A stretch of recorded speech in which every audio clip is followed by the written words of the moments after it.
খাওয়া দাওয়া শেষ করে রবি জঙ্গলের উদ্দেশ্যে রওনা দিল।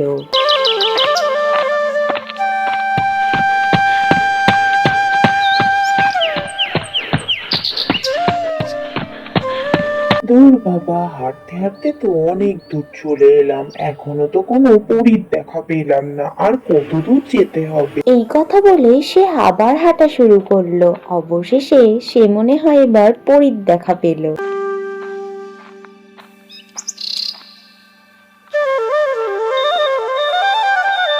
এই ছেলে, তুই এই জঙ্গলে কি করছিস? জানিস এই জঙ্গলে কেউ আসে না, আর তুই একা একাই চলে এলি।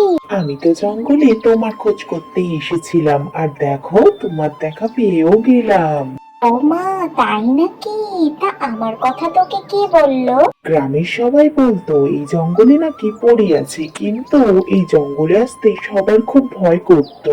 তাই আমি ভাবলাম আমি গিয়েই নয় পরীর সাথে দেখা করে আসি। বাবা, আমি তো দেখছি তোর তো ভারী সাহস।